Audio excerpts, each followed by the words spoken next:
All right, so we're here at ODO, and I'm here with Mike's Builds. And how's the show going for you so far? It's been fun, specifically since it's been my first big time show. Yeah. I've been to 2 other competitions at Hobbytown, but this has been my first show, event. So definitely excited. I want to come back next year and probably to other states. Cool. Yeah, there's a bunch of them around. So since you mentioned the small Hobbytown ones, what's the difference, I guess, that you're seeing so far? I guess since the Hobbytowns are still more of they're smaller in the sense where I think people are still trying to branch out to the communities out where the Hobbytowns are. Sure. Where this one is in a sense, the grand poobah, the grand one where everyone's gonna come. Everyone already knows IPMS already by now, and this is from what people have given me hints and advice of hey, IPMS is like this, and learning that each IPMS is actually different in their own way. I had to pop up the rules and check it, but it's all rules, categories. That's the big difference. And I will say, for sure, judging is a bit more different, but that's judging. It's different everywhere. Right. Definitely cool. Now, how long have you been building for? I started. I think I'm about to go on for 2 years now. 2 years. I'm gonna assume so. I know I started during the pandemic, of course. Cool. I actually bought a kit before the pandemic, one kit, and then waited. The pandemic happened, and of course, and then I bought 4 or 5 kits from you. So that was I'm gonna say roughly now hitting 2 years, or at least I'm about to get there, either year and a half or something. Cool, very cool. You already said this is your first show. What did you bring? What do you got on the table today?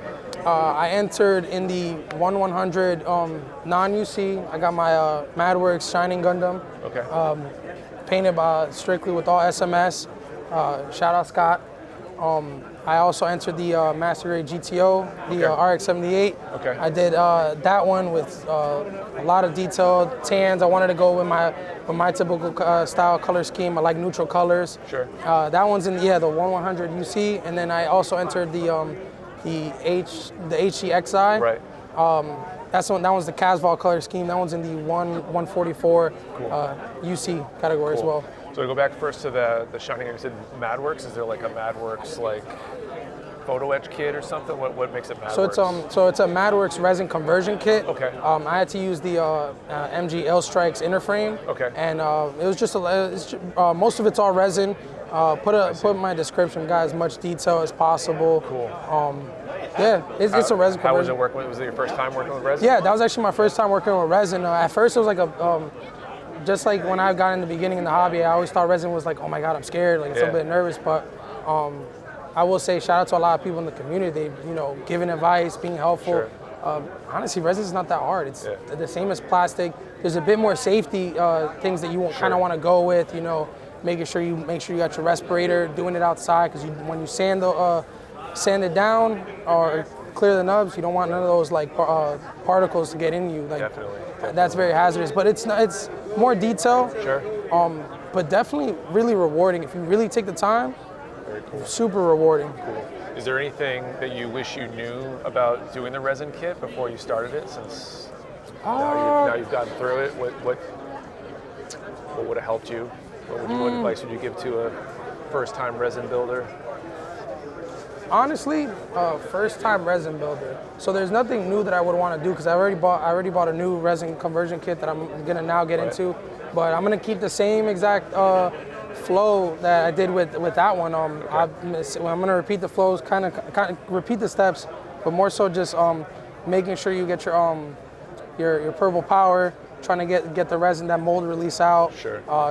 Like I said, safety first, getting the ventilator, maybe doing it outside or wet sanding it too. Right. Wet sanding it's good. I actually used a big pot of water and I sanded it inside the water so I can make sure all of that's captured. Prevent, and I still have the respirator for extra precaution, but that's probably my number one advice, because that's the one that everyone gave me. You want to make sure you don't get none of that. Yeah. Super toxic and hazardous. You don't want that. Yeah, just take your time. There's definitely going to be some imperfections that you're just going to have to really look into and say, hey, you know what, I might have to sacrifice a detail or two. I know on the chest plates, I had to sacrifice a detail because one side was a little messed up compared to the other side. I said, you know what, let me make it even. But just picking and choosing what you want, and not get discouraged too. It's not that serious. Honestly, one of my friends actually gave me this advice. He said, anything is possible. Literally everything we're doing is possible. Just patience and just a little bit of positivity. Anybody can do it, you know? Absolutely, very cool. Is there anything about either of those builds that you want to like point out, anything like you're particularly proud of or you think is kind of unique?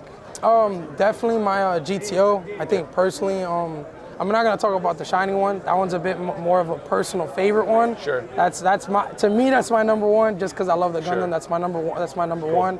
Shout out G Gundam. That's my favorite one. But the GTO, that RX-78, that's probably my best work-wise quality. Hands down the best. I took super amounts of time, took detail. I masked a lot. I used about like four tones of light brown. I used a little bit of few metallics here and there, but just I try to do as much color separation. I think this is my first time I did interior detail on the shield. Okay. I tried it. That was a bit stressful. I'm not even gonna lie to you. I had to strip it like twice, but but it was great. That's been the most work I put into. That's probably my most proudest one for sure. Cool, very cool. And I guess the one other question, looking around the table, do you have any like favorites? You know that you think of. What are the ones you're worried about edging you out? If you Easy. I'll answer. I have no shame. I have no shame in that. Yeah, what are the best ones you've seen? Shout out. I love my competition. I'm super competitive, but you know, like I said, if I was judging it and I was to put some stuff over myself, definitely that Digimon RX-78 one. That one's phenomenal. That one's great. I haven't gotten a chance to do a really close up on the Freedom. That one looks pretty good from afar. Won't say too much about it because I'm good at like really like looking at it critically. Do it for mine, so you know I always do it for everyone. Exactly. Shout out Rick Hoskins' house. Ricky, he's great. Love the guy. His Psycho Zaku, great detail. That's one of my favorite ones. The resin Zaku 2.0. That one's a great one. Cool. Super good detail. I actually looked at that one up close. Dumpla's again. Honestly, if you know Dumpla's builds, his are great. He already entered in 2 other categories.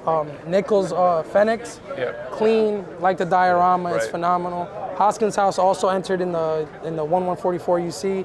His Hainu, that one's like latest. I'm a little biased. I like the greens, I like the neutrals. If I take the color palette out, great work, great color separation. He did great on that one. Excellent. There's definitely a lot of good competition. Like it's nothing that I'll be proud of whatever I get. Like, you know, I love. This is why I come here. Like the whole point is I want to be competitive. Yeah. You got to be the best. You got to beat the best. So exactly. I'll take whatever I could get and learn from it. Good builds here. There's a lot. We did the show. It was October, I think, back in New Hampshire, GraniteCon. It's a lot smaller. There's like one table, but like the average build here, there's just so many good builders in this like area that just the level of competition is just so high. It's crazy. Oh yeah, it's super inspiring too. You know what's possible. It's funny. At first, I came here. I was like, all right, I think I got a good shot. Then everybody else is trickling in, and then it's like, oh damn, okay. Yeah. It was more so no discouraged. It's just I don't know what it is. It was like something lit inside me. Like okay, like I'm already starting to see what's in my backlog. Okay, now I want to do this. I want to do that. Like try doing something like that. Mosquito Con is when was the next spot I'm going. I want to go back home to New Jersey, and I want to win there. I already got. When's that, like April or something? I think that's in November. I missed it because my son was born. Yeah, okay. But makes sense. Yeah, that's going to be the next one for sure. I'm super excited to head over there. Cool, very cool. Well, thank you for taking the time. No, thanks, Nick. Big time. Appreciate you. Especially the first couple kids. Hopefully my wife doesn't see this because she's going to be like, oh, so this is the guy that you bought all those kids from.